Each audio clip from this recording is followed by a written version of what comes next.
California, and welcome to this morning's meeting of the California High-Speed Rail Authority's Board of Directors. Before we start today's meeting, first let me call it to order and then ask the Secretary to please call the roll. Good morning. Director Schenk.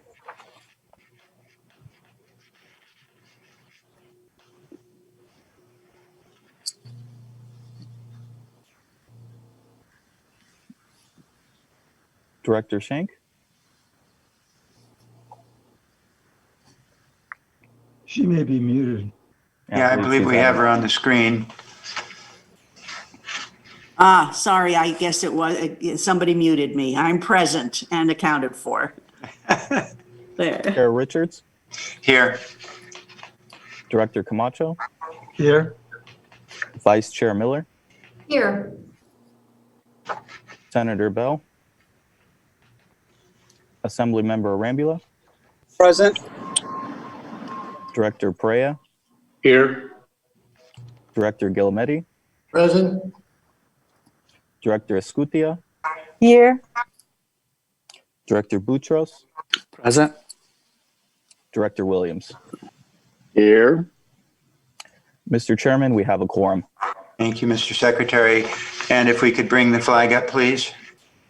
And please repeat after me. I pledge allegiance Allegiance to the flag of the United States of America and to the republic for which it stands, one nation, under God, indivisible, with liberty and justice for all. Justice for all. Thank you, colleagues, and welcome everybody. And we will now go back to our secretary, who will explain to those who are listening and or watching us today how they are able to participate in today's meeting. So we'll turn it back over to you, Mr. Secretary. Thank you, Mr. Chairman. Good morning. Welcome to the California High-Speed Rail Board of Directors meeting. Today, we are hosting this meeting via Zoom. In a moment, we will take public comment. First, I want to run through some important technical aspects of this meeting for offering public comment. If you are logged into this meeting via Zoom, please use the raise your hand feature, typically located at the bottom of your screen, so that I can call on you to provide your comment. If you are dialing in by phone, pressing *9 will raise your hand and put you into our queue. Speakers will be called in the order that their hand is raised. Once you've been in the queue and your name is called, in the web meeting, please click the prompt on your screen to allow your microphone to be unmuted. Please verify before you wish to speak that your microphone is unmuted. On the phone, we will call on you by the last 4 digits of your phone number. At that point, you'll hear a message that you are being unmuted. Once unmuted, it will be your turn to speak. Please slowly and clearly say and spell your first and last name, and if applicable, state the organization you represent. After your introduction, each speaker is allotted 2 minutes to provide comments. Our court reporter is on the line to record these comments. If they need you to spell or repeat something, they may interject. I will notify you when your time is nearly up. At the end of your comment, we will disable your microphone. However, you are welcome to stay on the line to continue watching or listening to the meeting. If you do not wish to provide comment and simply want to watch the meeting, you can do so by logging onto hsr.ca.gov and looking for the link to our live stream.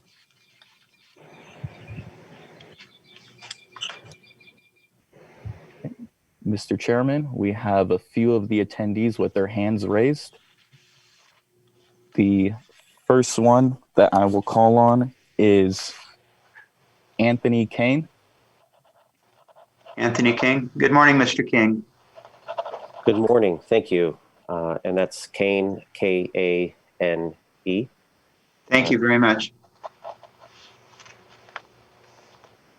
Thank you. Please go ahead. Thank you, everyone. I appreciate this opportunity. My name is Anthony Kane. I'm president and CEO of the Institute for Sustainable Infrastructure, a national nonprofit based in Washington, D.C., created by the American Society of Civil Engineers, the American Public Works Association, and the American Council of Engineering Companies. Since your agenda today includes your sustainability report, I just wanted to share my appreciation for California High-Speed Rail's very high commitment to sustainability in your work. It's recognized nationally and even beyond the borders of our country. There are many things that you all are doing that have really never been done before, and certainly some things that have never been done at this scale. It's really incredible to follow the progress that you all have accomplished. And I think in our industry, which leads by example and which requires these types of examples, you're doing an incredible service to our entire industry by being the leaders that you are.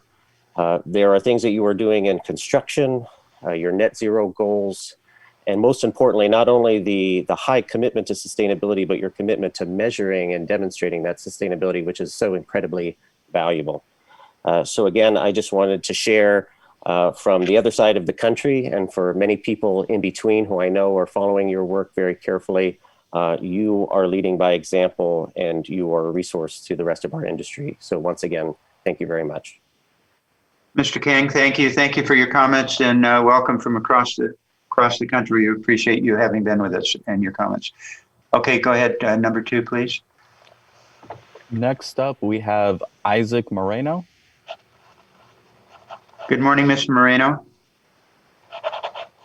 Good morning. I'd actually like to speak under item number 3, if that's okay.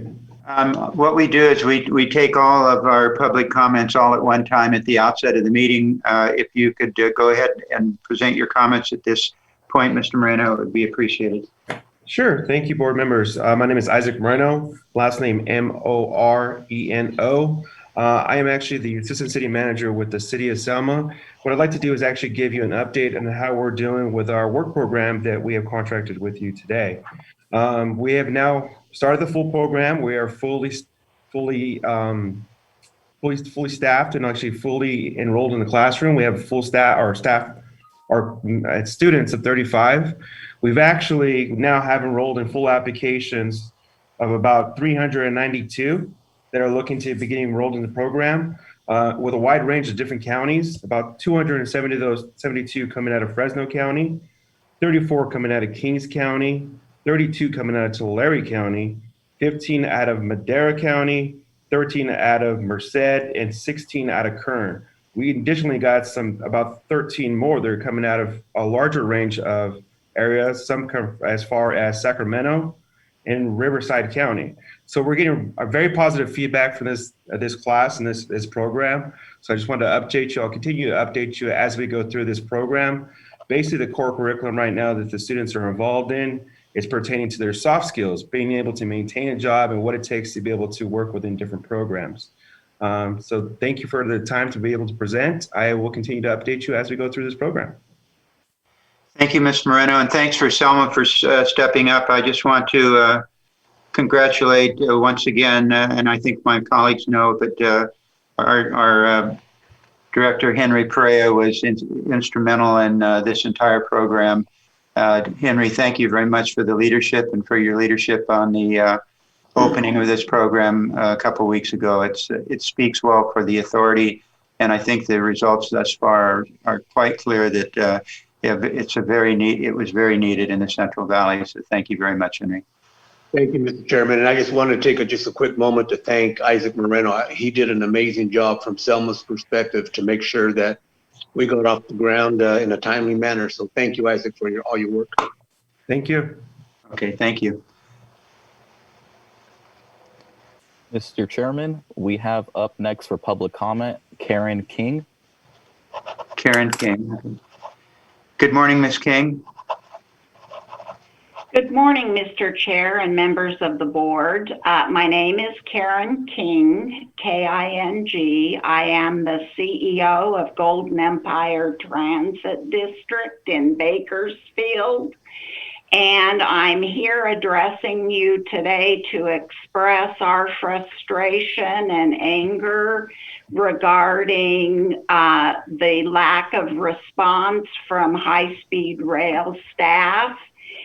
GET currently operates a fleet of about 125 buses out of a location that has been designated as the future site for the Bakersfield High-Speed Rail Station, We have been led to believe many times over the last 4 years that there would be advance acquisition of this property, and there have just been one hurdle after another thrown up before us.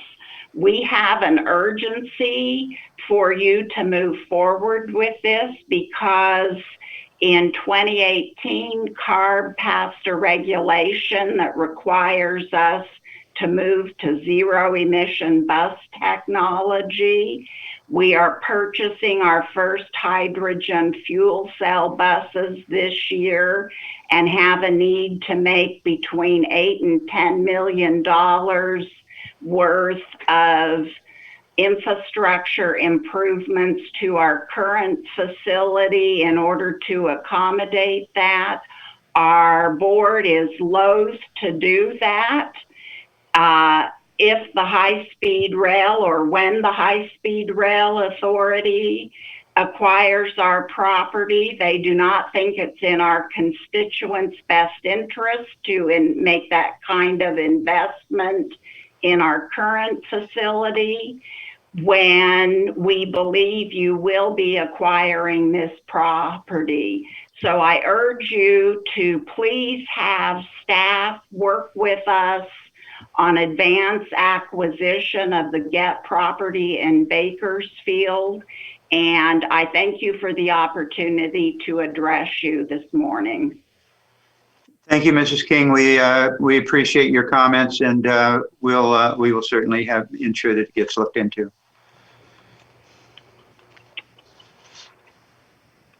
Mr. Chairman, we have up Susan Hanson next. Susan? Yes, I'm Yes. ready. Yes, good morning. Yes, my name is Susan Hansen, Hansen, and I spoke to you last month, and I want to thank you for the time to speak again today. Also, last month I came with a concern about communication, and Tony Tinoco did contact me and let me know, and I just wanted to publicly, since I complained publicly, say that I was wrong. I did receive a couple of emails that I just hadn't read because frankly, we get too many emails. So I'm sorry about that, but I did catch up on my reading and I've been faithful in reading everything I get. I would suggest as you create future email groups to maybe narrow them, target them to smaller groups because I don't need to know about what's happening in Tulare when I live in Madera. So I will do better about reading. Thank you for that. As I look back over my notes from the last meeting, I just wanted to also say I was really grateful to hear those things that were in my heart. Some of you board members ask the same questions and voice the same concerns about I've been feeling for years, such as why did we move forward without getting the necessary permits first? And I think that was Tom Richards asked that. I loved it when Lynn Schwenk said, we can't just keep saying we'll do better. I really appreciated those kind of comments. And as I looked over I did get a letter yesterday from Garth Fernandez, an update, and I appreciated that. And I shared that with some others in my community. I did notice in there that it said here are a few of the significant steps that we're taking. And it said that we hired independent experts to provide an appropriate level of oversight. And I wonder what that level is. As a person that's not familiar with the whole process, I don't know what. So I'm wondering some specifics about that. I noticed I listened to a portion of your earlier meeting and it said that there was a new contract with Caltrans, and I'm hoping that that's for oversight on Road 27. I will be excited about that.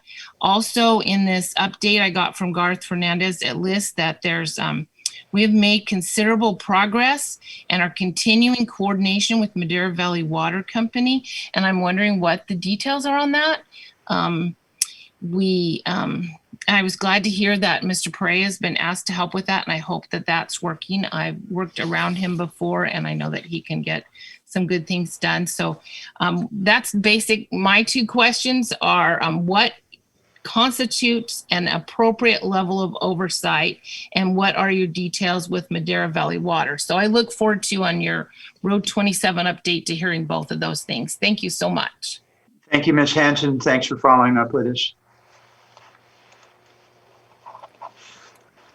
Mr. Chairman, we have Roland next for public comment. Good morning, Roland. Yeah, good morning, Chair Richards, member Roland Lebrun, Lebion in San Jose. I'd like to follow up a couple of items from the last board meeting, which was the freight intrusion barriers and the RDP contract. On the freight intrusion barriers, my recommendation to you is to defer any approval of change orders for freight intrusion barriers for two reasons. The first one is getting very clear from the report we just got from Mr. During the ANF committee, that you're looking at standard rail. Nothing initially is going to be operating at more than 125 miles an hour, at which point in time we do not need freight intrusion barriers. The second issue was that various comments Mr. Wacker made about FRA RPA's rules of particular applicability, which basically means you're going to be changing the FRA safety rules because you're doing something very strange that nobody else has ever tried anywhere else in the world. And quite frankly, as far as I'm concerned, that is the very reason why the FRA is not returning your phone calls, it's because of this kind of nonsense. Now, in closing, I'd like to touch on the RDP contract.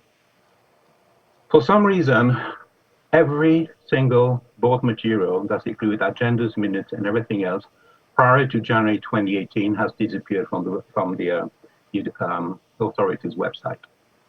That material was there. You'd be able to refer back to the June 2015 board meeting when you approved the RDP.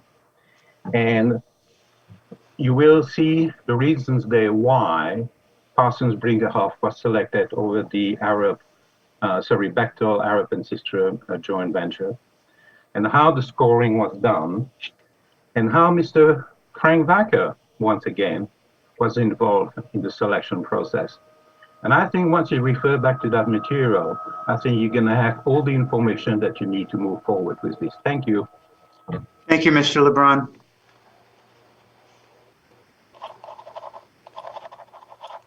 Mr. Chairman, we have a Mike Behan next for public comment. Good morning, Mr. Bennon. Good morning, Mike Behan, last name B-E-H-E-N. I'm the Deputy City Manager from the City of Palmdale and been to many California High-Speed Rail Board meetings. Thank you for the opportunity to speak.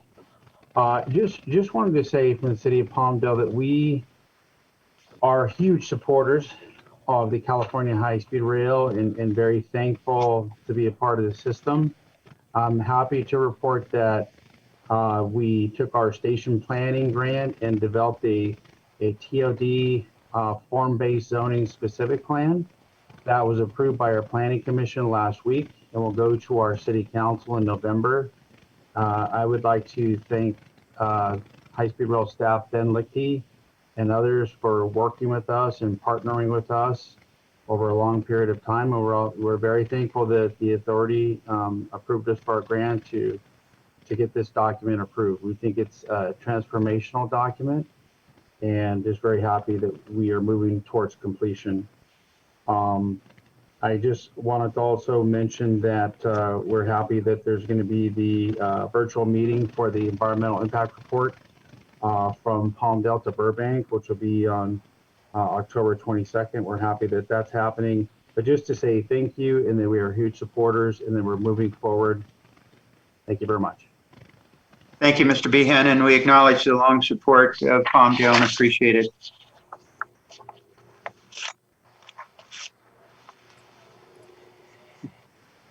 Mr. Chairman, I currently don't see any attendees with their hands raised. All right, thank you. Then we will close the public comment portion of our meeting and move on into our agenda. Item number 1, colleagues, this morning is the consideration of our September 9th board minutes. Can we have a motion for approval if we have no changes? So moved. Approval. Okay, we have a motion and a second. All in favor? Aye. Aye. Okay, passed unanimously. Thank you. Agenda item number 2 is the financial advisor service procurement. And presenting that will be our Chief Financial Officer, Brian Ennis. Good morning, Mr. Ennis. Yeah, thank you, Mr. Chair and members. Happy to present this item, which is an action item. I'll start on the following slide, which provides a brief background. The authority has historically contracted with a financial advisor for specialty or expert services that are generally not available in state civil service and for one-time or occasional workload. In the past, these financial advisor services were split over 3 contracts, but the proposal here is to consolidate under a single contract, which we believe will provide some efficiencies and cost savings. This item was brought to the board previously at the June meeting with a request of the board to authorize us to go forward with a request for a proposal. That was approved by the board in June, and we did so. We went out through the RFP process and received 2 responsive bids from international firms and did evaluate both of those bids in accordance with state contract provisions, state contract law, and the structure of the request for proposal. Next slide. So this is also a bit of a reminder on the scope that we talked about in June. The scope includes advising on commercial planning procurement, as well as finance and funding, economic advisory services and economics, and also finance advisory services. To make this a little more tangible, I just wanted to briefly point out 3 products that the prior financial advisors have helped us with in this calendar year. In February, we had the KPMG Central Valley Business Case Report. In April, we brought to the board 2 other reports, the Burbank to Los Angeles LA Union Station Funding Plan to access Prop 1A funds, and also the Economic Impact Report in April that analyzes the job benefits of the high-speed rail program. Next slide, please. The procurement process, again, was managed consistent with state contract law and the authority's policies. When we released the RFP, we included this scoring matrix. This is how we evaluated the proposals. 60% of the evaluation was based on a technical score based on the written material or proposal submitted. 30% was based on cost in the proposal. And there was an interview, which was 10% of the score. And in addition to those areas, there were also 39 points available for small business participation. So the maximum points available were 539 points. Next slide. So we did receive 2 responsive proposals from KPMG LLP and from Ernst & Young Infrastructure Advisors LLC. Both of these firms have worked with the authority in the past as in the financial advisor role. Both of the proposals met the compliance requirements to be evaluated. Looking at the bids, historical expenditures related to financial advisor services with an inflation adjustment have averaged $12.5 million a year. However, with implemented efficiencies and more contract management controls, we believe we can reduce that significantly. And here you see a 50% reduction to $6.7 million per year in the bid we received. Also want to note on this that we do manage by task order. So these contract amounts represent an up to amount that's authorized. However, work is directed by task order. When we issue a task order, we do have a budget for that, and we do meet biweekly to manage the contract under the contractor management responsibility. So we do recognize that this is an area of contract management responsibility to be fiscally responsible as we manage the work direction on these contracts. Next slide, please. So this slide is a summary of the scores. In an academic sense, I'd say both of the proposals earned A grades, but as you see here, the KPMG proposal scored higher. The score there was 519 points out of, again, the 539 possible points. The Ernst & Young proposal was scored at 500. We could go to the next slide. So in summary, again, this is an action item. The request to the board is to authorize the CEO or designee of the CEO to execute a 4-year contract with KPMG for up to $26.8 million and direct the CEO to manage the contract within that budget amount. Additionally, the resolution directs the CEO or designee of the CEO to report the expenditures under contract on a monthly basis to the board's Finance and Audit Committee. Happy to answer any questions. Thank you, Mr. Annis. Before we go to questions from the members, I just wanted to ask if our CEO has any comments or additions to this presentation. Mr. Chairman, thank you. I do not. I think Brian covered it well. We went through a very good and robust competitive process. There has been no protest to our work here, and the results speak for themselves. And so the question is now before the board. Okay, thank you. Then we'll go to members, and I'll see your hand first, and then I'll call on you, Director Schenk. Thank you, Mr. Chairman. Excellent report and good work, Brian. Thank you. But as I mentioned, and I believe Director Miller also had this concern yesterday, but she can speak for herself, want to make sure that we have access to the best, the brightest, the most experienced veterans.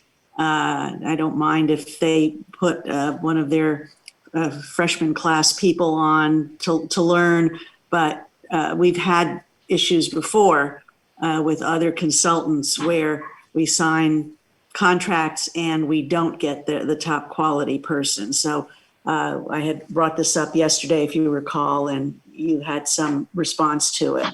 Yeah, I'm happy to respond to that. We were impressed with this team. This is a large team with high-speed rail experience around the world, both in Europe and Asia.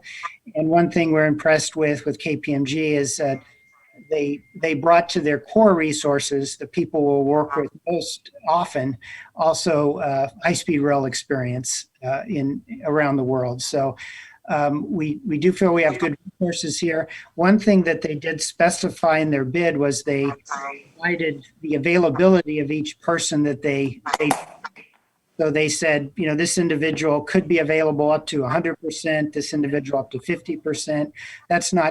We won't always use that maximum, but again, they were very clear in the availability of the resources they brought with their team. The other thing I was going to mention is there is a provision that requires any change of staff to be approved by the authority. So if they want to dismiss a team member and bring someone new in a key staff capacity, that has to be approved by the authority. And Brian, just so I'm clear, their bid then is part of the contract with them? They made people available, whatever they said in their bid is incorporated into the ultimate contract? That's correct. Thank you. I might just mention one thing that Director Schenk said, just for those listening and watching. She referred to in a conversation yesterday as a part of the normal policy of the board that management provides briefings for board members in advance of our public meetings in numbers of members participating that comply with all the open meeting laws that we are bound by. So that's the meeting that she was referring to. Right. Any other? We're done in one and twos and threes. So ones and twos and threes, right? Right. Thank you. All right. Yes, Nancy. Yeah. Vice Chair Miller. Thank you so much, Chair Richard. But Brian, just a follow up on that, which is, and I don't know contractually, it's something that I try to do, which is people leave firms all the time. Can you hear me okay? I hear back. Is that feedback coming from me? I can hear you fine. Okay. People leave firms all the time, and we had that experience with Parsons Brinkerhoff, and you know, when key people leave, sometimes you want to follow them, or you may want to follow them and hire them, and just, you know, a lot of these companies have non-compete clauses, and they don't, you know, there's a lot of roadblocks potentially in your way to follow someone like that. And just to maybe talk to legal about what you can do in your contract to be sure that if you wanted to keep a particular person or team, you could do that, even if they left the company, right? Yeah, we do. Again, the process would work, and you know, some folks may of their own volition leave or move or retire. You know, so you do have some of those eventualities. But you know, for that type of change, we would ask for the same level of detail on any proposed replacements, resumes, experience, things like that. We would review that before we'd propose it. If you know, we would also, you know, certainly have the consideration to cancel the contract if we feel their, you know, core team is no longer available to us. There's a termination clause in the contract for both cause and convenience. And so if I saw that. I just mean to be able to follow someone. Sometimes that is, I know with Parsons Brinkerhoff, it's something that I think we would have wanted to do, but we couldn't do because of other contractual problems. Anyway, it was just a suggestion. That's all. Yeah, if I understand, if perhaps there might be an opportunity to change subcontractors or something like that within the contract. Is that what you're suggesting? Yeah, I mean, what you're doing, you're trying to keep a team, you know, hopefully intact over the next 4 years. Mm-hmm. And that's our goal. And if you like the team and you want that team to be here 4 years from now. So however that can be assured with contractual language, whether they go to another firm, which sometimes happens, that you might have the opportunity to do that. That's all. I see. Yeah. Thank you, Vice Chair Miller. Director Williams, good morning. Hey, good morning. Thank you, Brian, Mr. Annis. I think it was an excellent report. I am supportive of the staff recommendation. I did want to ask a question though, and appreciate the 50% reduction in cost of the disengagement compared to prior years over the term of the proposed engagement. But I wanted to ask. I just wanted to make sure I understood two things. One is I'm guessing that we're not anticipating that our work is going to decrease, or our needs are going to necessarily decrease. I understand obviously there's some efficiencies gained by just having one firm, but that we are expecting them to do, to meet our business needs.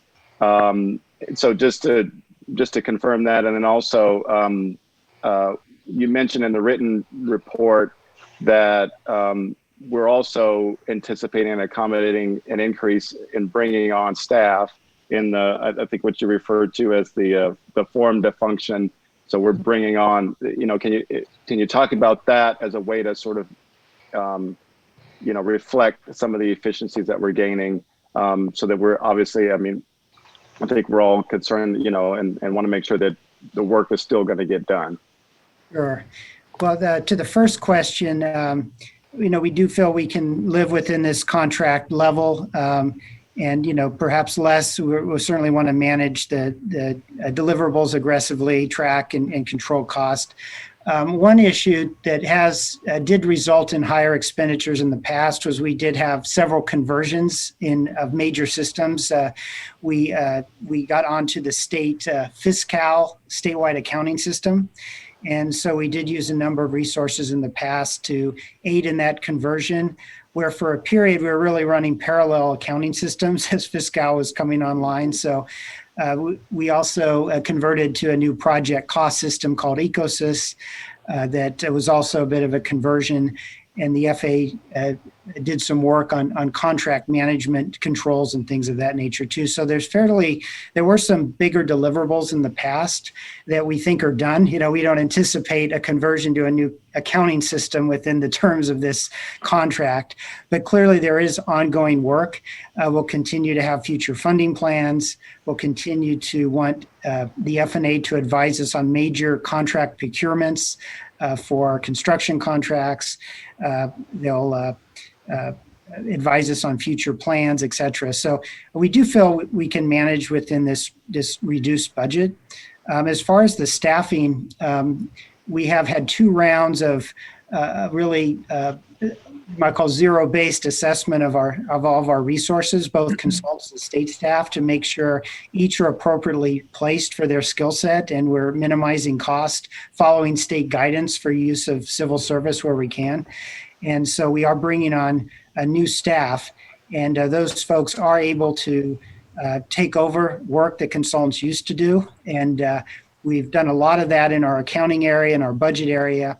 And as we bring some new staff on authorized for this year, we do feel they can help offset some of the financial advisor expenses. Thank you. Any other questions from members of the board? Seeing none, then do we have a motion for approval?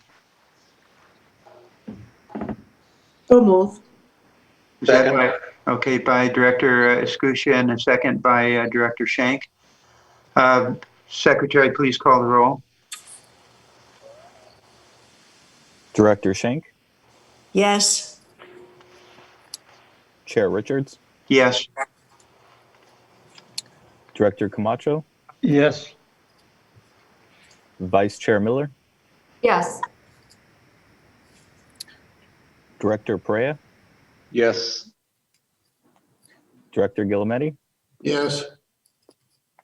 Director Escutia, Yes. Director Boutros, Yes. Director Williams. Aye. Mr. Chairman, the motion carries unanimously.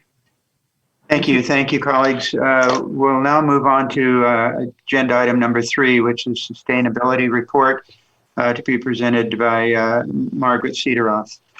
Welcome, Ms. Cederoth. Thank you. Good morning, Chair Richard and Vice Chair Miller and members of the board. And thank you for this opportunity to review some of the highlights of our annual sustainability report. Next slide. California is a national leader when it comes to considering how we can evolve our industry, our economy, and transportation that enhance and maintain the quality of life in this, the 5th largest economy in the world, and the future home to millions of more residents. In 2008, with Prop 1A, the citizens of California voted to move our existing and future population to deliver mobility necessary to maintain our economy in a way that would not damage the environment. The high-speed rail system establishes a backbone of statewide electrified transportation and transforms interregional travel in this state, delivering redundancy and resiliency in our transportation network. For this reason, the system is embedded in California's legislatively mandated and very bold plans to mitigate and adapt to our changing climate. Next slide. Since 2013, the authority has had a policy to deliver a sustainable high-speed rail system while setting a model for sustainable rail infrastructure. You have read our policy commitment and understand that our approach to sustainability is comprehensive across all aspects of the program and its phases.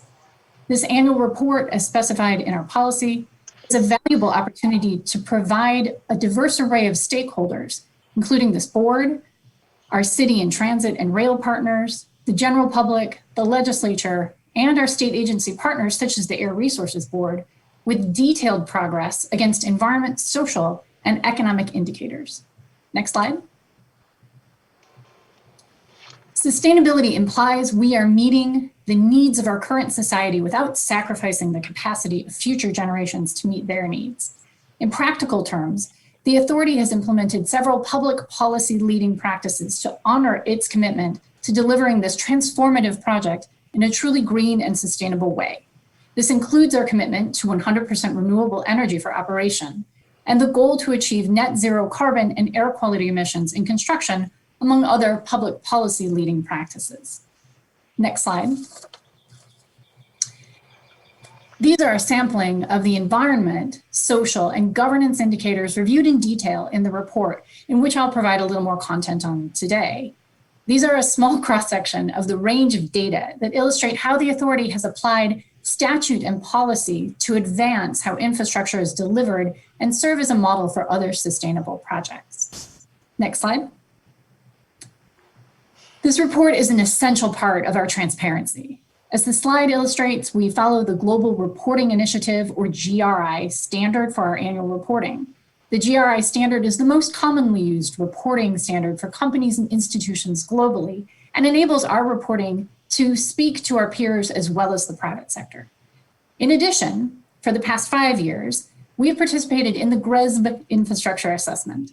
GRESB infrastructure is a benchmark developed at the behest of major global institutional investors to assess the environmental, social, and governance indicator performance of infrastructure funds and assets. These are investors who control trillions of dollars in capital and are demanding standardized, accurate, and comparable sustainability data to factor into their investment decisions. Because of the comprehensiveness, the consistency, and the longevity of our sustainability approach, GRESB has consistently ranked us high relative to our peers, as well as absolutely, and last year awarded us a five-star ranking. This year, we have also provided documentation to the Institute for Sustainable Infrastructure, who provides a deep third-party review of sustainability performance against 64 different issue areas and provides an award for that performance. We should have results back from that very important undertaking later this fall. Next slide. To manage sustainability comprehensively, we frame it into 5 areas: economic development and governance, energy and emissions, natural resources, sustainable infrastructure, and station communities and ridership. These reflect a logical set of priorities for us as a rail infrastructure project. Next slide. When we ask our stakeholders what is important to them to hear in the context of sustainability, our impact on jobs, and specifically that positive impact and investment in disadvantaged communities, ranks very highly. As you read, nearly 50% of our investment to date, or $2.4 billion, has been in disadvantaged communities. And as Joe and Brian have alerted you to, we have been consistently increasing the number of workers on site, reflecting more than 4,300 jobs. More than 40% of these workers live in disadvantaged communities, where good paying jobs are a very tangible benefit at any point in time, and particularly now during the pandemic, and as we look forward to recovery. Next slide. Our contribution to greenhouse gas mitigation is crucial for the state to achieve its signature climate goals, including getting to a carbon neutral state by 2045. As I noted, our GHG performance and other metrics are provided annually to ARB in accordance with our reporting requirements for our cap and trade funding. As this chart illustrates, although we receive only 25% of the cap and trade funds, we will deliver over twice the amount of greenhouse gas emissions reductions in our first 50 years alone, compared to all other funded projects combined in their total project life. That's 102 million metric tons in our first 50 years. Next slide. Those reductions stem from the shift of travelers attracted to the speed and the reliability of our technology, not just automobiles, which reduce vehicle miles traveled, which has the thankfully good benefit of relieving congestion and providing air quality and greenhouse gas emissions benefits, but also air travel. We are unique among cap and trade projects in that we help to reduce the burden from the air sector, which is a notoriously difficult sector to decarbonize. High-speed rail running on renewable energy has 0 emissions. Next slide. We made a choice to use the cleanest construction equipment available at the time, Tier 4 for off-road equipment, and CARB compliant newer on-road fleets in order to reduce the amount of pollutants from construction. And the results are positive, as you can see on this slide. The use of Tier 4 engines means that for several pollutants, our sites are 60% cleaner than average California sites. It also means that the reduction of short-lived climate pollutants, which is a valuable contribution to climate goals. And as you know, Executive Order N7920, which was signed last month, introduced goals for heavy-duty zero-emissions vehicles, which is a tremendous value to the authority as we progress construction. As construction progresses, our requirements have tightened. We now require new contractors to have low and zero-emissions vehicles make up 25% of their on-road fleet. And we look forward to the advances in off-road heavy-duty equipment and on-road hauling fleets that will result from the recent regulatory work of the Air Resources Board and the future implementation of N7920. Next slide. Our focus on natural resources is a reflection that for many, this is the heart of sustainability. A project of this scale and geographic and time horizon presents the opportunity to approach mitigation thoughtfully and integrated at the landscape level. The project's large scale and statewide reach provides the opportunity to implement regionally significant conservation efforts through preserving high quality habitat. To date, the authority has secured habitat that includes approximately 3,700 acres at 7 sites, and more than 1,200 acres of agricultural land have been secured for permanent conservation easements. Next slide. Science tells us that we need to do as much as we can now. And so we have not waited for the future to deliver carbon benefits. I referenced our commitment to address the greenhouse gas emissions associated with diesel and gasoline equipment and construction. And I'm pleased to report that after 5 years of progress, we have a positive bank balance when it comes to greenhouse gas emissions. In partnership with CAL FIRE and grantees including Tree Fresno and the California Urban Forest Council, we planted close to 5,000 trees in disadvantaged communities throughout the state, resulting in more than 2,500 metric tons of carbon reduced. This is a unique commitment for an infrastructure project in the United States and rare globally. We've also worked with the San Joaquin Air District through a voluntary emissions reduction agreement to offset all the criteria of pollution from construction, delivering projects for more than 1,300 tons to date. Next slide. Yeah. Sustainable infrastructure is a broad category of activity, which is why I'm thankful that we will have results later on this year on our third-party verification effort. As you can see, among other topics, sustainable infrastructure reflects the quality and the safety of our work site, how aggressively we are recycling, and we are exceptional for the level of recycling achieved for a project of this scale. 97% of all waste has been kept out of a landfill. We've also undertaken vulnerability assessments to understand where the project may face increased risk from climate hazards. Next slide. I'll end with just a few words on station planning. As you know, this is where our customers will access the system. These stations can and are intended to serve as a bridge within the communities to correct past imbalances and to catalyze infill development while focusing growth in our existing urban areas. Next slide. When it comes to riders, of course, high-speed rail is very greedy. We want millions of customers living and working within a mile of the station and getting to the stations on their feet or bikes, scooters, and the rich network of transit that the state has been investing in through the Greenhouse Gas Reduction Fund as well as SB1. In the broader context, the system serves as an organizing principle for the coming growth in the state. Unique among transportation investments, the system reinforces compact growth patterns centered in existing urban areas, helping to minimize the development pressure on agricultural lands and the natural systems that are vital to maintaining the state's economy and environmental health. Land use is a critical area of focus for climate work, as last week's Executive Order N8220 on natural and working lands illustrated. Next slide. The authority provided funding to station communities to revise the appropriate local land use and zoning plans so that they not only take the station into account, but create a vision for how the high-speed rail investment can revitalize these areas.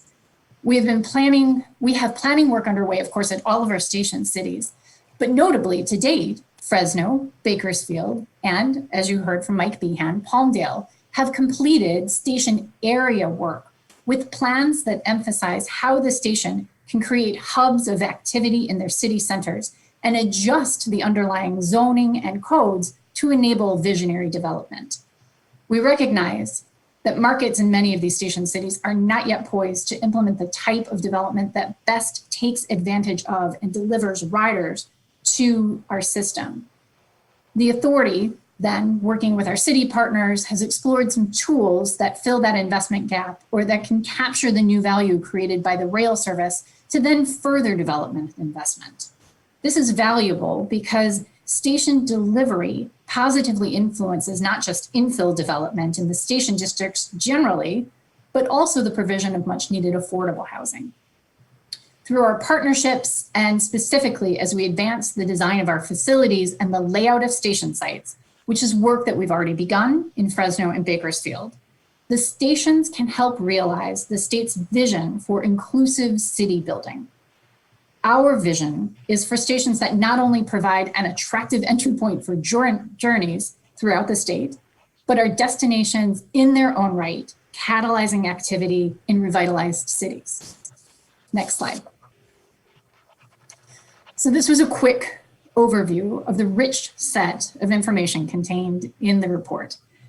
I hope I've left you with a sense of how everyone involved in the planning, design, and construction of this project advances and delivers sustainability.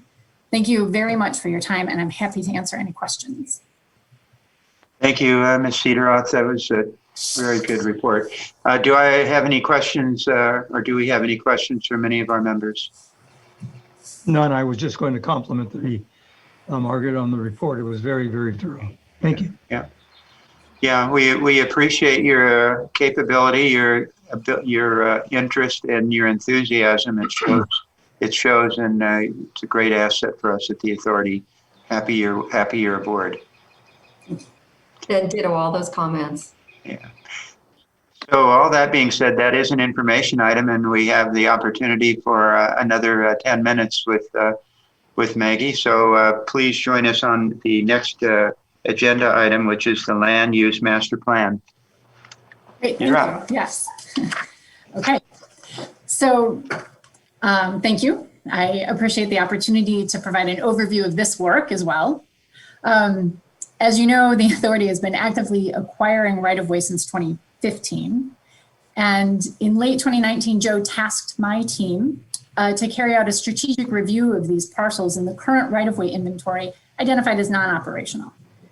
The purpose of this review is to identify parcels with value to the system and to identify parcels for future disposal. So the outcome of this work is a 2020 land use master plan, which we call the LAMP. Next slide. So this is a bird's eye view, and out of the total inventory of parcels acquired for the system as of February 2020, which when you subdivide for the purposes of conveyance to the design builder, as well as conveyance to third parties for utility relocation, results in a number of parcels that's upwards of 3,900. Of these, 779 remnants were tagged as non-operational. Next slide. We take a little bit of a deeper, closer look at this map as we go. These remnants were reviewed by a cross-section of the authority's functional teams, including rail operations, planning, environmental planning, infrastructure delivery, and right-of-way. Next slide. We applied the same set of technical criteria to each of these remnants. These criteria included the suitability for a range of environmental mitigation, including wildlife crossings, kit fox dens, and noise barriers, suitability for renewable energy generation, as well as energy storage, suitability for other development activities, the necessity for track and systems construction, and a determination against other enterprise needs, such as stations. Next slide. This activity was very suited to the use of geographic information systems to overlay the different criteria spatially. The results are housed in the land use master plan layers in real property view. Real Property View is an existing authority tool utilized by a cross-section of agency concerned with real property management and other land-based activities. Real Property View is an online interactive GIS, Geographic Information Systems, mapping application, which enables users to easily access and analyze and report on real property and land use information, both geographically as well as tabularly. The information in Real Property View is tied to the GeoAmps land inventory database and is updated weekly. Next slide. This is an overview of the process I've described and illustrates the results of the land use master plan analysis, specifically the remnants that are now identified for future disposal and those that we have moved into the operational category. Next slide. Next steps will be to have the Business Oversight Committee adopt the LAMP so that the parcels with operational use are clearly incorporated into the baseline of the system. The right-of-way team, led by Jennifer Loudon, will continue the important work of buying and conveying and managing right-of-way, as well as finalizing a process for disposition of the 592 remnants flagged in the LAMP for disposal. The land use master plan will be periodically updated as we move forward with right-of-way acquisition and management of our land portfolio. I'd be happy to answer any questions.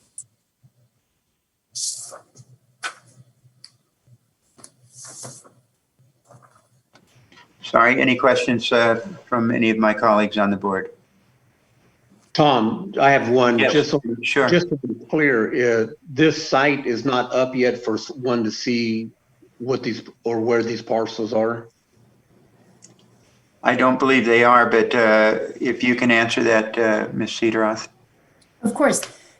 These parcels are all up on a site that is an internal authority tool, but we haven't yet communicated this externally because we're still in the process of active construction. Okay, thank you. Thank you, Henry. Any other comments or questions? It's another excellent report. Yeah. I think the only other thing, Margaret, is the importance of making sure, and I'm sure you're doing it, and I know that our CEO is committed to it, but that is to maintain the active involvement of the communities and their leaders through this process. So they're incredibly interested in station area planning, as you well know. Yes. Okay. All right. Well, thank you again very much for both of your reports. We appreciate them. Thank you for your time. Okay.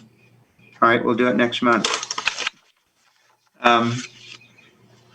We'll then move on to our next agenda item, which is item number 5, and this is an update on Road 27 construction update. I think, Joe, are you handling that? I am, Tom, with the help of Gassan from back in TPTP. This is a presentation that we promised on a monthly basis as to give the board status of 27. Now, please understand that this presentation is slightly different from what that was forwarded in the regional board packages because this issue is evolving so quickly, and I wanted to make sure that you had the most up-to-date information, and I'll even up-to-date it even more with the last couple of days. Also, too, I will address Ms. Hansen's comments that she made with regards to the opening remarks to make sure that those are fully addressed. Okay, next slide. Well, current status is, there you go. The current road completion remains the summer of 2021. We had a few setbacks with regards to the schedule that we presented last month with regards to, hopefully right now we should be at least having the deck on. That did not happen. I'll explain that, the issues as we go along in this brief, okay? Now, we've completed the review of the analysis of the most recent strands. They're consistent with the strand failures, basically corrosion brittlement that we incurred before. All right, clearing, we have duct 5 right now. It was blocked. I'm going to let Gassan talk to that and give you the status, actually the present date's status as this work is going on. Gassan, can you chime in there? Yes, good morning, everyone. Duct 5 is being cleaned today. The camera will go in this afternoon. And we should be pulling the strands Monday or Tuesday. Monday and Tuesday. Okay. That will allow us then to replace the lower strands, right, with regards to the repair plan. Our initial plan, as always, is to put back those temporary strands and to make sure that the bridge is rendered safe underneath a belt and suspenders process. Also, do not forget that we still have the shoring underneath, the false work underneath the bridge. Okay. Now, currently right now, one of the issues that has prevented us from advancing getting the deck on is this completion of, or the approval of the completion plan and the BNSF coordination with that. Okay. Currently right now, TPZP has submitted, we have taken BNSF's comments. BNSF, TPZP revised that plan and submitted it to the authority yesterday. It's over 150 pages now. The authority is reviewing it to make sure that it's comprehensive before we submit it to BNSF. Hopefully, with our review complete, BNSF will give us their concurrence, allowing us then to implement the completion plan. Yeah, Joe? Yes, sir. Does the comment with the authority and BNSF reviewed additional root causes, are we saying that they were in addition to the corrosion cracking? No, they're consistent with the corrosion cracking. So it is the same finding. Same finding. It's all the strands that we have incurred right now is a result of corrosion embrittlement, water intrusion into the conduits. It just sounded like they had additional causes, root causes, in addition to the stress corrosion cracking. No, there's no additional. It's just corrosion. Thank you. Same problem. Okay. Okay. As reported last month, we have it isn't really a strand failure. It's one of the 16 cables or one of the 15 cables in girder C. One of the tubes has broke. We've noticed that because we inspect these now daily. We'll probably leave that one cable in and not go and try to replace all the other secure cables. There's plenty of redundancy left in that. The engineer record will confirm the necessity not to replace. Engineer record is that of TPZP's. BNSF has confirmed the moratorium. They've solidified the moratorium. Remember, this moratorium floats depending on what is the freight needs to support the holiday season. They have confirmed it that it's going to be from November 21st. They kind of gave us a little bit of exemption here. Usually it's in mid-November or October is when this occurs. They've let us now slide it out to November 21st, and that moratorium will be in place till the end of the year. Okay.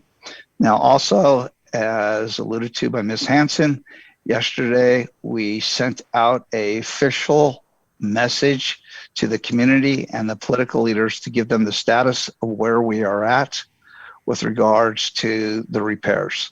So that went out yesterday. Now, with regards to Madero Valley Water, is we are in the last stages. This is as of yesterday, in the last stages of providing legal red line comments back and forth. Our expectation is that they will have a special board meeting as to approve that agreement. That will allow us then to start work on that northern abutment, which is good news, or the northern ramp leading up to that northern abutment. So good news, progressing very well. Joe, will you just please confirm for the board then what needs to be done by November the 21st in order for the work to continue on through the moratorium period? Hopefully is what we'd like to do. It'll take approximately 3 weeks, and I'll let Ghassan confirm this period as in to get the deck on, right? To be able to get the deck on, it requires the following. It requires us removing the 3 strands on each girder, right? Remember, there's 4 girders, so we'd have to remove the 12 strands, inspect new strands, install the new strands, tension them, inject corrosion prohibitor in them, and then pour the deck. That would be the optimum to be able to get done by the moratorium. That would be a very good place to hold at. After that, what would happen is we would come back in and install the 2 upper strands and tension them. Okay, that's kind of the sequence of events. If we can be assured that we can get the deck on by the moratorium, we'll probably allow TPZP to proceed. If we cannot do that, then we would probably consider wintering over, jumping over the moratorium, right? And then installing the deck. And then how does that impact the balance of the schedule for completion? It still remains consistent with the summer of 21, because when I published the summer of 21, I had a very, very pessimistic view. It's always considered that we would not be able to achieve repair by January 1st during the moratorium. Okay. Okay. Thank you. Mr. Chairman, I have a couple of questions there. I mean, following your track of questioning, it just seems to me if we cannot get that deck on prior to the 21st, I don't know how we meet that deadline at the back end. And that concerns me. Our continual putting out of times and things will be completed and then they're not. So Joe, my first question has to do with that. If failure is not an option, if we have to have this up by the 21st, what has to specifically happen and who do we hold accountable for that not happening by the 21st? I would say that right now is that, again, it is a coordination right now. Okay. I would not, being an NSF, the authority, have to be reassured, right, that the engineer of record and TPZP can adequately do this work, right? So that is where we're holding everyone accountable to, right? My goal is to make sure, as we've stated previously, is that the structure that we leave here that has a 100-year life will survive its 100-year life and will be safe without exception. Okay. So again, I want to make sure that we are very cautious and very careful. I saw Ghassan raise his hand. Ghassan, yeah. Please. So if we end up going to work, BNSF approves the work plan or the completion plan, let's say by next week, then we know for sure we can actually meet the placement of the deck before the moratorium. If we don't get that approval, we do have our engineers of record for both the structure and the shoring, giving us analysis confirming that all is good, and we're going to remove all the strands from all the ducts, period, and leave them empty with the engineer's recommendation, both false work and engineer of record. The thing is that to answer your question regarding the completion time, you have the structure itself currently is a standalone item, which we have plenty of time between January and mid and the summer to finish. But we will be working on both sides, on the north and south side of the abutment.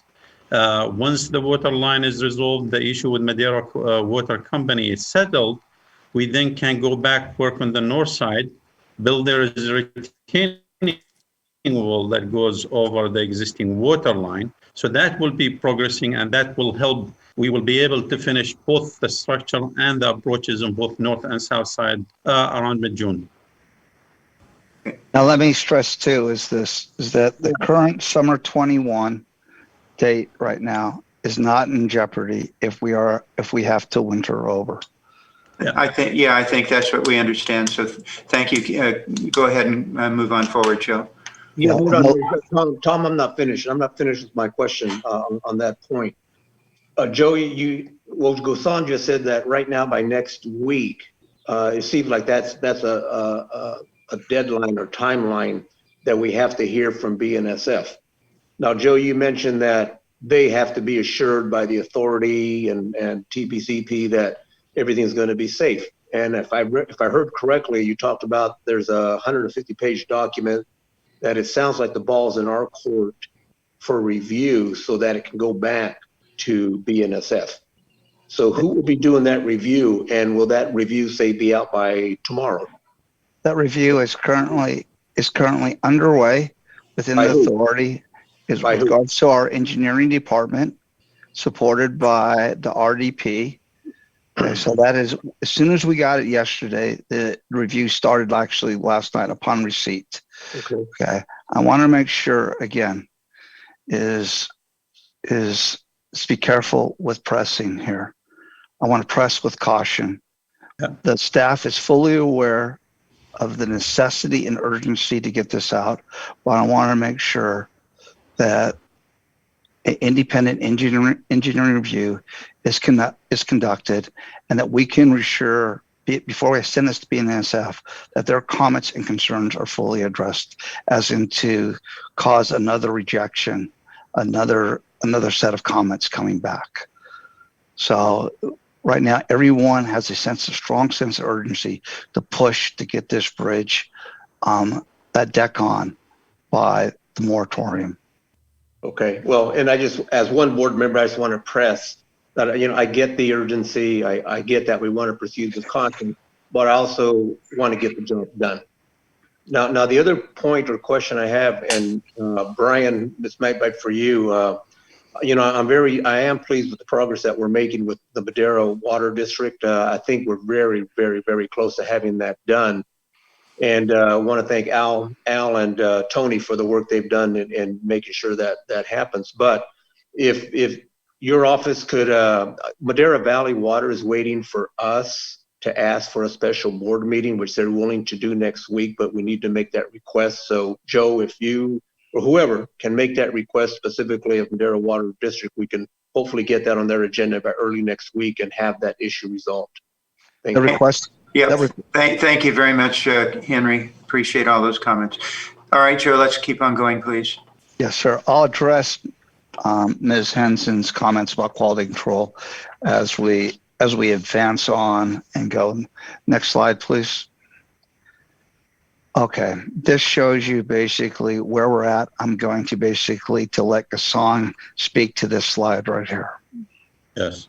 So we have concluded with our engineer of record his recommendations and his report that the bridge will function as intended. We are going that you see the steps here before you. They tell you which item is complete or not. The engineer of record certification for the bridge life, we already have that. Waco is the engineer of record. He also confirmed the WGE is the specialty engineer who came in and confirmed the forensic cause for the rusting in the ducts. The EOR came out and spent a day and a half and he inspected everything, and that's how he produced his report. Madera company agreement, as Joe said, that's been in progress. The pre-work plan is complete. The tendon replacement in B5 and D5 is in progress. The BNSF approval plan is in progress. BNSF moratorium, as you know, Joe just mentioned, November 21st to January 1st. The strand replacements in all girders is also pending the approval of the plan and us proceeding with the work. Complete the deck, that's also, all pending BNSF approval of the plan. Our goal is still, even if we don't get BNSF approval before the moratorium, our goal is to come up with both the embankment on both sides and finish the road there and complete the bridge at the same time. Next slide. Thank you. Next slide. Quality control, this is one of the issues that Ms. Hanson, addressing some of her specific question. We now have our Caltrans augmentation underneath the supervision of one of our principal engineers that have resigned specifically to this task. The PCM has also augmented their staff So we have a presence, I would say 95, I hate to say 100%. There's always, I don't want to be called a liar here, of whenever new work is being done, we are on site providing over the shoulder review of TPCP. TPCP also has moved one of their most competent superintendents on site that has years of experience in the construction of these bridges. Kassan, can you basically speak to that? Yes, we have Mike Matheny there. He is one of our most, he's a hard worker. He's a passionate man about doing his job and doing a good job at what he does. And he's very dedicated to the job and to all of us. So I know we're in good hands there at this point. Thank you. Now, next slide. Okay. This is this work plan that we've talked about. There's three really very important, significant things that you have to be aware of. Okay. One is that all the strands are going to get replaced with new. Okay. And in doing that, we need to make sure that the strands we install are inspected to be corrosion free at installation, that they are protected from further water intrusion, and while they sit ungrouted, they're going to have routine corrosion prohibitor installed in them, okay, as to ensure that they maintain this corrosion-free state, okay? The next is this. When we do grout, we need to make sure that grout is injected from the north to the south or the south to the north, void-free, okay? It's key that once we pump in the grout, it will protect those strands.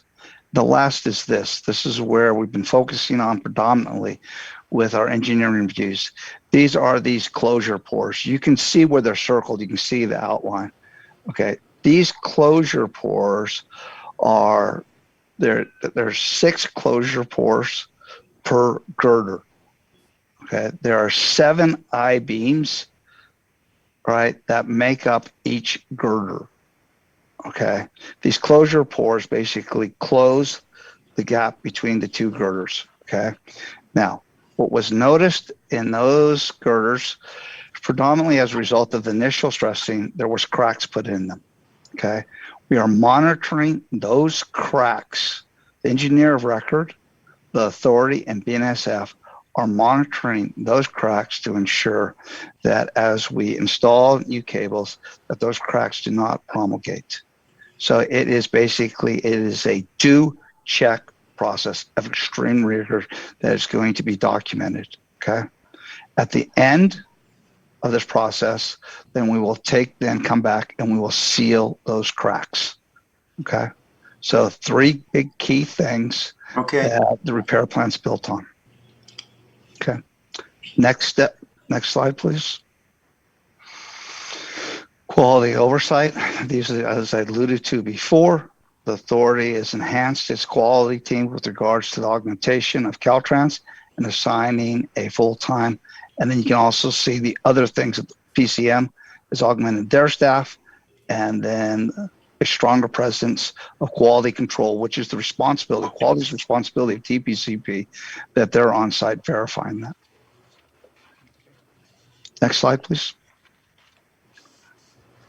Again, let me reiterate this, these are our priorities, as I articulated before. We're going to ensure that the structure is structurally sound to its 100-year life, it's safe, right? We continue our community communication, and that we have a strong quality oversight presence. Right? Everything that we do out there is going to be able to be validated and verified. Great. Thank you, Joe. Mr. Chair. I said thank you very much. Mr. Chair, I have a question. Yes, go ahead, Director Boutros. Yes, Joe, I'm going to take you back to slide number 2, where you have listed girder C strand failure. Can you explain that to me a little bit more? I don't believe I understood exactly what you were trying to say here. Back in the March timeframe, okay, we blew out all, I had all of the tubes blown out to ensure to verify that there was water and no water in it. We noticed that water there was in C also. However, up to this date, we've had no cable failures in any of the strands in girder C. Last month, we noticed that one cable out of a cluster that makes up a strand, right, failed. That is what I'm reporting here.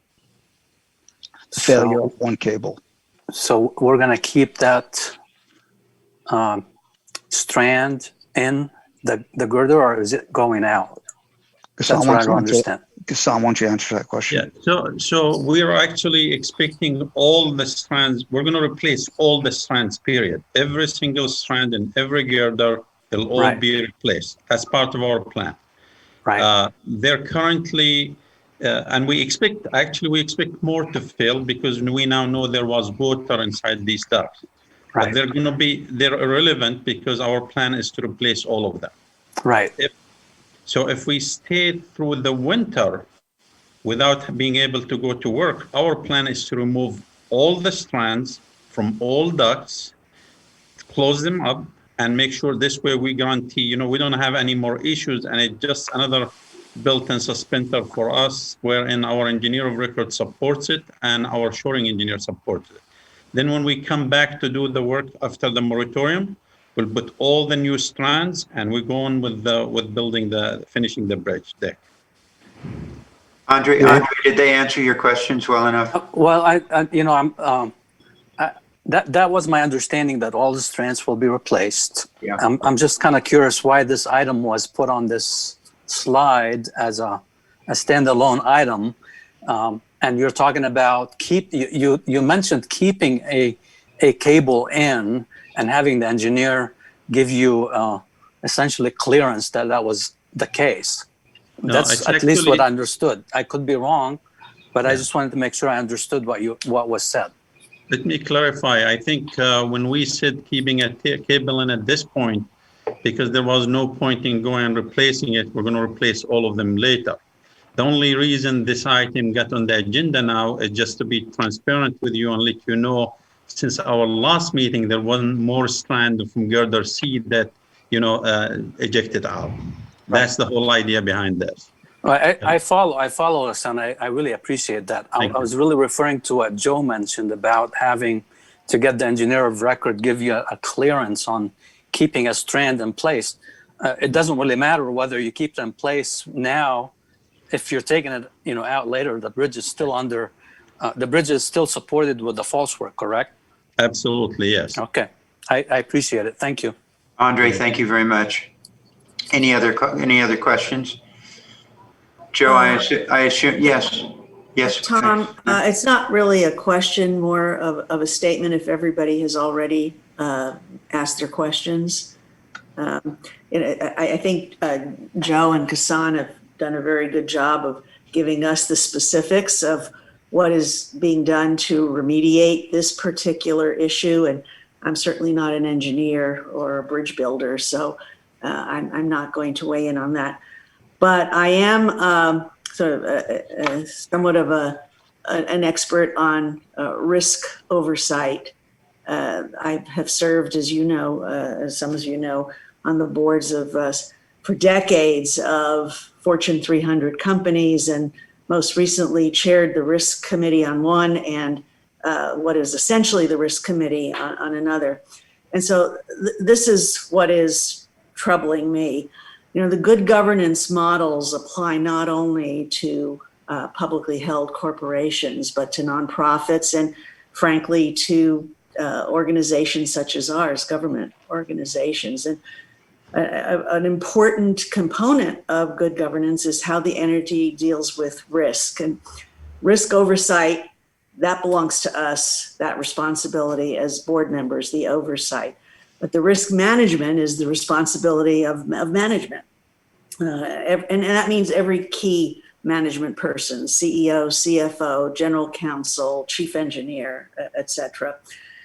And I've mentioned this before, so I don't want to sound like a broken record, but it really troubles me as to how we, as an organization, address risk oversight and risk management. We they're in the risk business, they're the known unknowns. Those are the known unknowns. And for us, that would be, obviously land acquisition. We know that there will be risks. We don't know exactly what the risk is. But we're not the first to build bridges or railroad or dig tunnels. This has been going on for many decades before us. And again, I'm troubled that we were surprised by this. And I don't want to beat up on anybody or anything. I just want us to use this as a lesson going forward. And maybe we need to have a stand down with everybody, the consultants and contractors and our own executives, our own team, to really try to look around the corners of what the possible risks can be about bridges and building railroads and digging tunnels that others have faced, whether it's in other countries or the big dig in Boston, and to begin a robust and dynamic risk mitigation plan that is actually reported to us on a regular basis. And risk oversight is an increasingly important role that any board plays. And I, for one, as long as I've been on this board,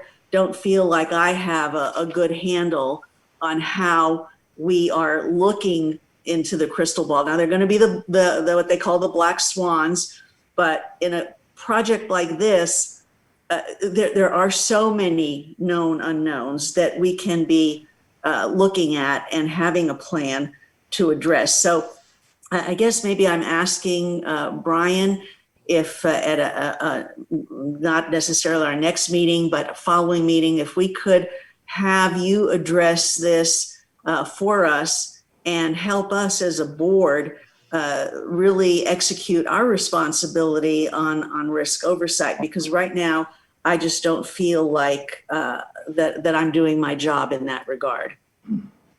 Director Schenk, I first want to say how much I appreciate your comments. I think they are spot on. I have been having conversations with the chairman about how we do risk management here, more broadly than just in construction, but what I call enterprise risk management. Exactly. Enterprise risk management in place here. You're going to hear me report to the board in my CEO update report about filling our risk manager position, which we've just done. And we are moving forward with an entire reform of how we do risk here, including the implementation of enterprise risk management, which the board will be briefed on in November. We're going to come forward and show you the elements of that, and it will involve a scope of work on an RFP we're going to bring in to do direct services in this area. We're going to form a risk committee that will include both management and board members, and we will walk through that process at our November hearing. So this is something that's been top of mind for us as well, and we will lay out what that looks like for you at the next board meeting. If I might just say two things. One, KPMG is very good at this. They have a very deep and experienced risk management section. It may not be the people that we deal with, but they are there. And if there's any way that I can be helpful, I would be happy to do that. We very much appreciate that. Thank you. Okay. Assuming there are no other questions, we'll thank you for the report, Joe and Mr. Arquat, and we'll see you next month. But moving on to item number 6 is our business plan update. Brian. Thank you, Mr. Chairman.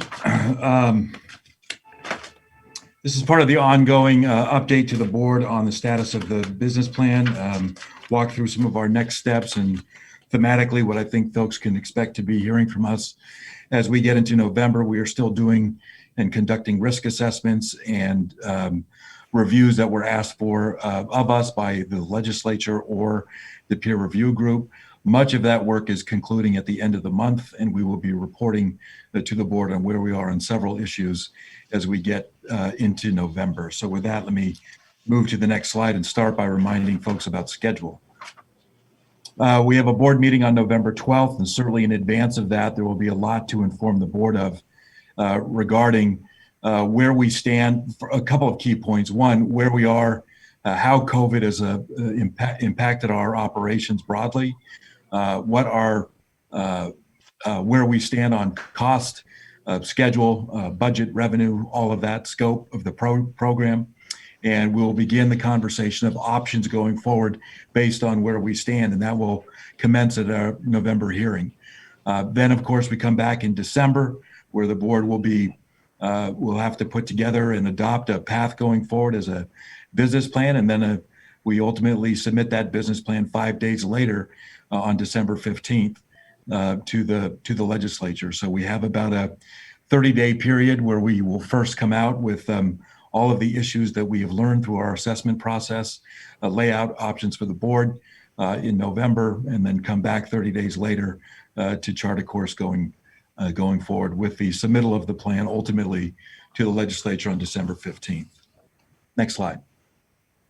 Again, a couple of specific issues that we were tasked with doing for this business plan update. One was executing an MOU between CalSTA, ourselves, and the San Joaquin JPA for what rail operations would look like in terms of roles and responsibilities between us and they on any interim early service that might get underway in the valley. So we are working through that MOU, expect that to be concluded again on that timeline I gave earlier into early November. We have contracted with an independent peer review group at the legislature's request to review our ridership forecasts that were prepared by our early train operator and the side-by-side analysis we used last spring. That work is ongoing, and again, we expect that to conclude as we get into early November.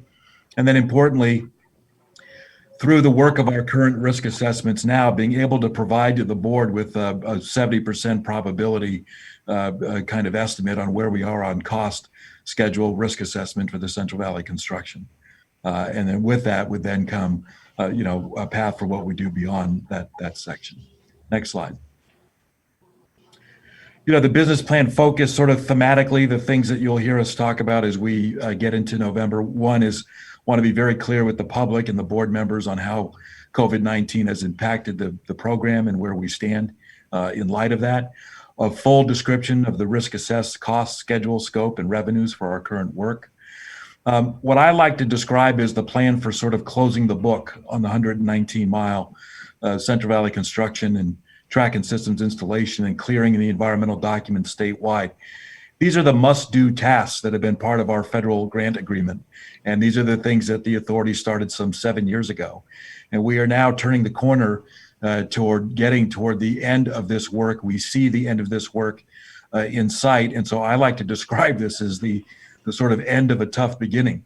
But I think I want to be able to say to the board, here are the things we need to do to finish these must-do chores, and then talk about a strategy for moving beyond that initial construction segment into either early operable options or statewide advancement of the program in other ways. We will display strategies that demonstrate important lessons learned from this early program experience that we will apply to future work. And what do I mean by that? Well, consistent with the conversation I just had with Director Schenk, a greater focus on risk and risk management, including the establishment of a risk committee, a more methodical, incremental, and disciplined approach to program advancement, and implementing a clear stage gate process for future procurements. And what I mean by that is where we get environmental documents completed, starting some further work in smaller contracts, perhaps by extending out the design work further than the preliminary engineering level, identifying needed right-of-way, identifying utilities that need to be relocated, and doing that work almost immediately after we clear environmental documents. I think that's a good way to waste no achievement and to move the program forward.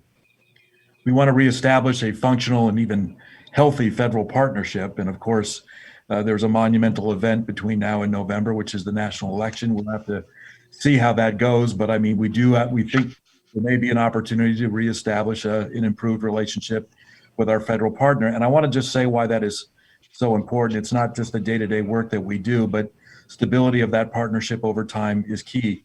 Brian Annis reported to the board, the F&A committee earlier today, that by our calculations, we have matched almost $2 billion in our ARA match requirements with the federal government, but to date, they've only counted 477 million, and that's sort of a reflection of a disengagement that's been in place for some time. So again, the idea, the opportunity to reestablish a healthy relationship with the federal partnership is key. The other point here that's just worth mentioning, most major transportation projects that have federal funding on them get an 80-20 split, 80% federal, 20% state. This project is the exact inverse of that right now. California is providing 83% of the program funding, and the federal government has provided 17. So again, I would hope there's a way to balance that out as we go forward with an opportunity with a new federal partner. We'll just have to see how that goes. Then the other thing, we will be very clear on how we're addressing key issues raised by the legislature. This includes, and the peer review group, including our ridership estimates, the independent review of those, our MOU development with the SJJPAA and CalSTA, and of course, other issues, including how to make the program speak to issues on a more statewide basis and describing where the project fits into the statewide transportation climate change strategy. So these are areas that I think you'll hear us frame and direct some of where we think we ought to be going in the next business plan update. But of course, all this is going to rely on us finishing our risk assessments, which we expect to be done by month's end. Next slide. That's pretty much it. That's the conclusion I have of the immediate status of the business plan. I'm happy to entertain any questions at this point. Any questions for Brian? Brian, thank you very much for the update. That was really great. We'll go ahead. Did you have something you were going to say? Oh, Mr. Chairman, no, the next item is the CEO report. Whenever. Right, that's what I was just going to say. So don't run away. Let's go ahead and do that now. Okay. Thank you, Mr. Chairman. This is I think it's item 7 now. Just an opportunity to update the board on a couple of programmatic and organizational things that we're working on at the authority. I want to make sure you're aware of these. The first is I am pleased to inform the board, and this is just an activity that happened between our last meeting and this meeting, but that is the filling of 2 key positions here at the authority. We did fill our Southern California Regional Director position with LaDonna DiCamillo, who has 30 years experience in the railroad industry. I met her some years ago as she was doing government affairs work with BNSF, and she's a tremendous asset for us in communicating with our stakeholder partners in Southern California on key railroad issues, including those issues that we have to work through with our freight railroad partners down there and our local government partners down there. So I'm very pleased LaDonna's here in the organization today. She's actually meeting with stakeholders in Southern California, so not available today, but very pleased she's on board and part of this team, and she's going to be a great asset for us going forward. The second position that we filled in between meetings that's important is the long vacant risk manager position here at the authority. We filled this with one of our own, and that is with Jamie Mataka. Jamie, who many of you know, is a rock star within the organization, and he had been serving under Brian Annis as our assistant CFO.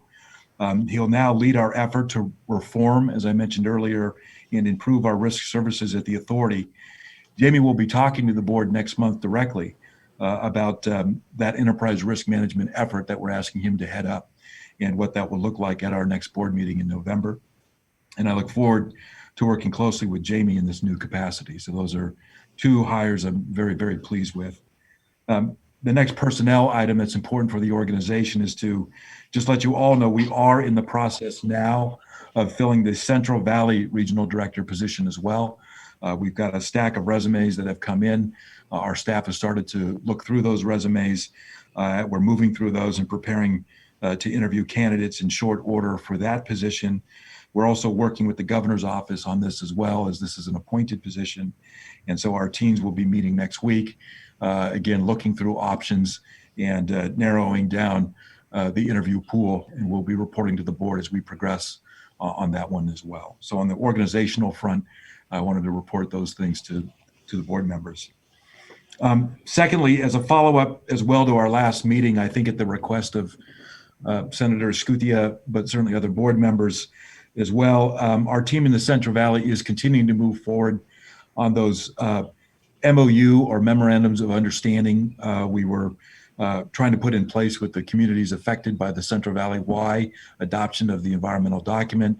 This is the county of Madera, cities of Fairmead and Chowchilla. We've extended tolling agreements on a short-term basis with the county, the Fairmead Community of Friends, and the city of Merced, and then a longer-term one with the city of Chowchilla while we continue to work through issues to finalize those MOUs. And I'm hopeful I'll report to you back more resolution on each of those by the time we get, I hope, to our next hearing. So those are progressing, and we continue to work through those issues. And then lastly, as a follow-up as well to our last meeting, I know many of you are aware that we had heard twice from the mayor of Wasco, Mayor Cortez down there, about some environmental justice issues from our work in that community. We had exchanged letters with the mayor's office. Last Friday, I drove down to Wasco and met with the mayor directly and the city manager, and we walked through some of those EJ issues. Our Title VI coordinator within the authority is part of the entity here that takes up these kinds of complaints and issues. We are assessing the issues raised by the city, and we'll work through those issues. I told the mayor that our coordinator and legal staff would work directly with the city manager's office. They've been in contact this week, and we are working through those issues. There's no doubt that we need to have an improved working relationship, both so any impacts we're having in the city are addressed, and importantly for us, that we have certainty on how the project will move forward. I think the mayor agreed with me that it's in all of our interests to ensure that the project is completed in that area as efficiently and quickly as possible. So I did want to report to the board that we had that meeting. We're continuing to work on the issues at the staff level, and I will update the board accordingly as we go forward. Mr. Chairman, with that is my... Thank you. Thank you. Director Williams? Yeah, Mr. Kelly, thank you for mentioning your outreach to Wasco. I was going to ask about, I saw the letters from both Senator Hurtado and Assemblymember Salas and the public comment. Would you care to share what outreach or follow-up we have done in response to those letters, building on your work directly with Wasco? Yes. The first is after meeting with the mayor, I had our Title VI coordinator who handles discrimination and EJ type issues get in touch with the city manager to work through an understanding of what their issues are down there, evaluate where our responsibility lies or doesn't lie, but also make sure that we are just having an improved communication and relationship on project impacts, and that we are working in a more routine way on addressing some of the issues that are part of the construction process. I will say this, the thing that's the hardest nut for us to crack is this authority, well before I got here, committed a sizable amount of investment to move farm worker housing in the city of Wasco. What was dilapidated farm worker housing, a new community, farm worker living community, housing community was constructed. And it was constructed largely on dollars that the authority made available for that to happen. We're very proud of that. We advertise that in our reports. We're happy with that work. The demolition of the old housing had never been executed. And the question is, there's a little bit of a question of whose responsibility is that. We take the position that was not part of, necessarily part of our obligation. And we're working through the city on how we can address that issue in a way that's a little bit more fair to us, but also understanding that it's a problem down there, that old housing is still there. It's a bit blighted, and there's things that we need to want to work in good faith with the city on how to address that without taking on an obligation that we don't necessarily think we have. But it's just part of how we can work together to move forward on that, as well as other issues. There's an issue of closing a street before we started construction work that maybe we should not have done. So part of that is better communication with the city on issues like that. I found the conversation with the mayor helpful. I think we both are interested in a better path forward. I have reached out to Assemblymember Salas. I talked to him earlier this week after I got back. I told him where we are. I think part of our work will involve looking at other places around the state that might be able to help fund issues like demolition of the prior housing area. And so that's some of the work that we're going to undertake as we go through this. And again, our staffs will continue to work together and develop a program plan. Thank you. Mr. Chairman? That's great. Yes, Mr. Chairman? Director Skusha? Yes, may I ask a question of Brian? Please. Yes, please. Thank you. Brian, thank you, first of all, Brian, for your comments about following up on the community benefits agreements with regard to the why. Yes. I'm very interested in, obviously, that Fair Meat gets its fair share of benefits. Can you just very briefly tell me, what are the outstanding issues that's preventing those community benefits agreements from being totally closed down and negotiated, and we all move forward on this? Well, as you may recall, there are commitments from cities like Chowchilla and the county of Madera to make sure we can improve the water and sewage condition in the town or the city of Fairmead.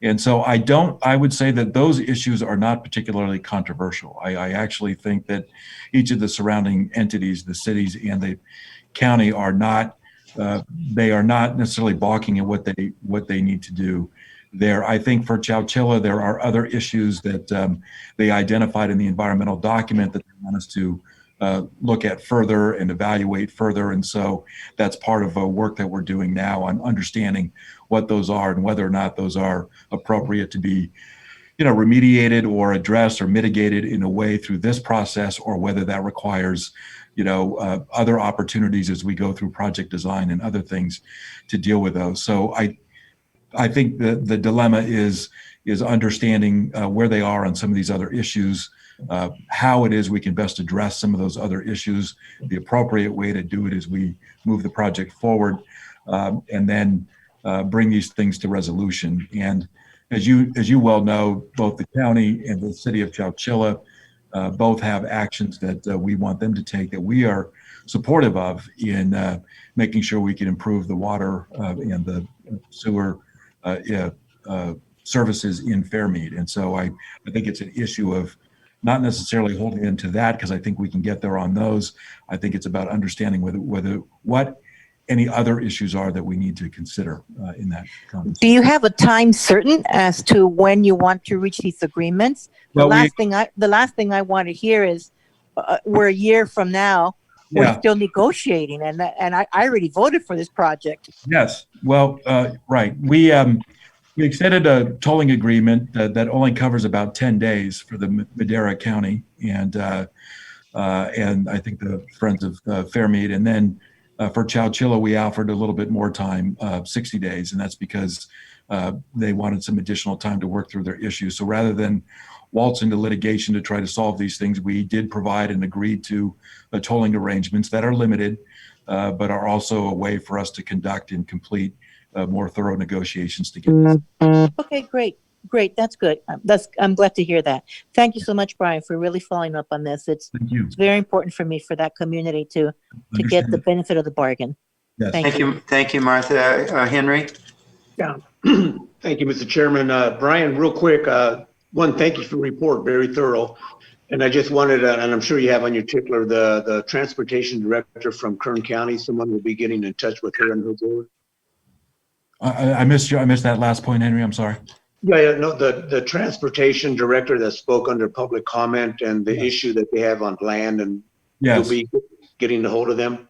Yes, I will. I think it's a good opportunity to talk to the board a little bit about that issue. It is correct that the Golden Empire Transit System has property that would ultimately be space that we would use for the entrance into the station area at F Street in Bakersfield. And they do need to make a decision on how and when to relocate. And so that is property that we will have to purchase at some time.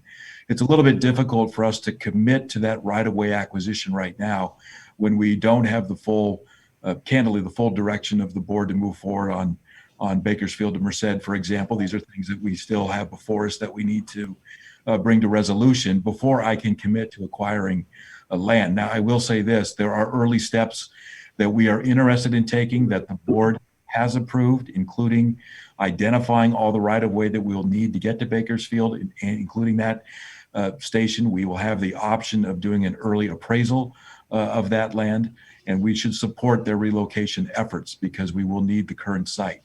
And so there are things we can do. I am loath to overcommit before I have full direction and authority from the board to do so. But clearly, I'm an advocate of, once the environmental work is done, that we are expanding that design out further to get the alignment into configuration, that we are identifying all the right-of-way we need, that we are identifying the utilities that need to be relocated, and where there are targeted things like this one, that we are good partners on it. So we need to resolve some of those issues, and then we can act. All right, thank you. Any other questions for Brian? Seeing none, Brian, thank you very much.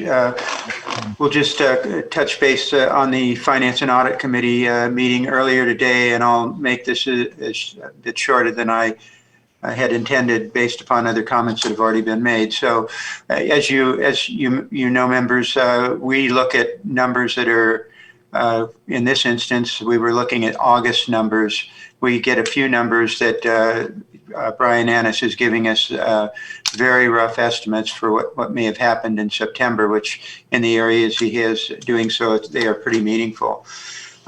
We kind of gauge in what the activity in the project is in different ways. One, I've mentioned before, we look at accounts payable activity, which increased 17.5% over the previous month, up to 135 million in paid invoices. Invoices in process, excuse me, increased by 11.3%, up to 116.5 million for the month of August. We have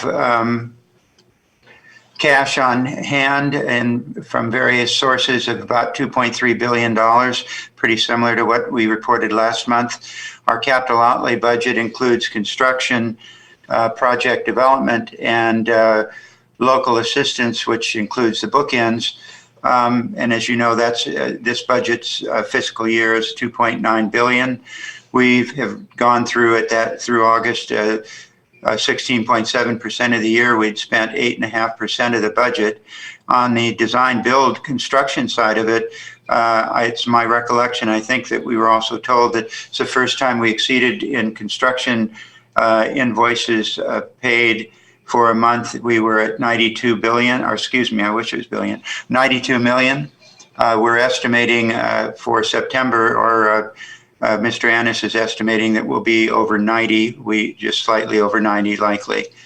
If you look at our budget and you look at what do we need to spend to meet the budget for strictly construction, we need a monthly spend of about 107 million. The RA match, Brian's already mentioned. Regarding contracts and expenditures, the value of our contracts that the authority currently has increased by about 101 million in the month of August, up to 8.2 billion. Small business utilization remained flat at around 21.4%. With regards to looking at the operation side of finance and audit and things that we look at on the operation side, the total invoices versus what we forecast that we would have paid at this point, total paid were 2.86 billion. We had forecast 2.8. What that means is the amount of invoices that needed to be paid in our estimate of what it'll take to complete our commitment by the end of 2022.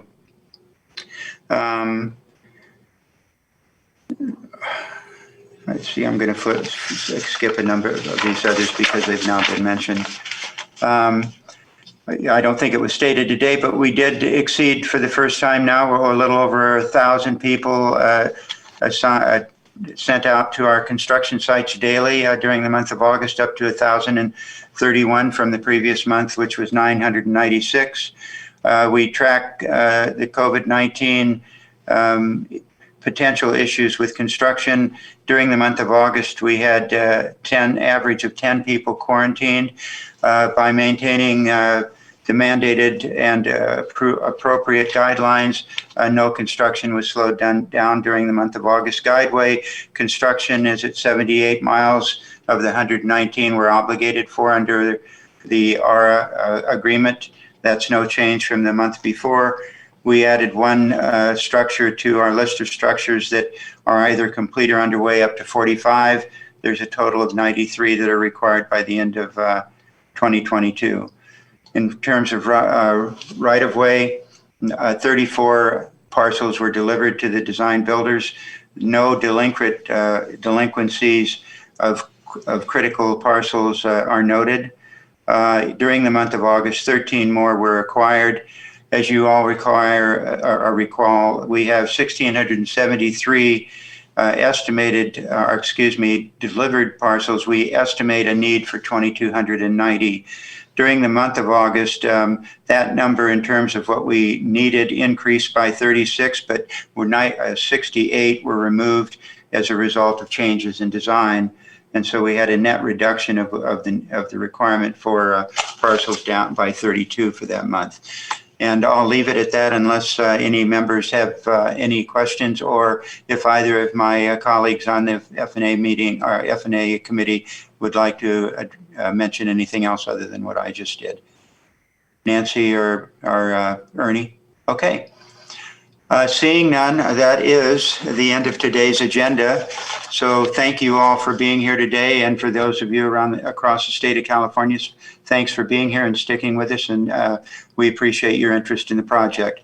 With that, we will see you in November, and until then, the meeting is adjourned. Good day, everybody, and safe health to everyone. Goodbye, everybody. Bye-bye. Bye, Tom. Thanks, everyone.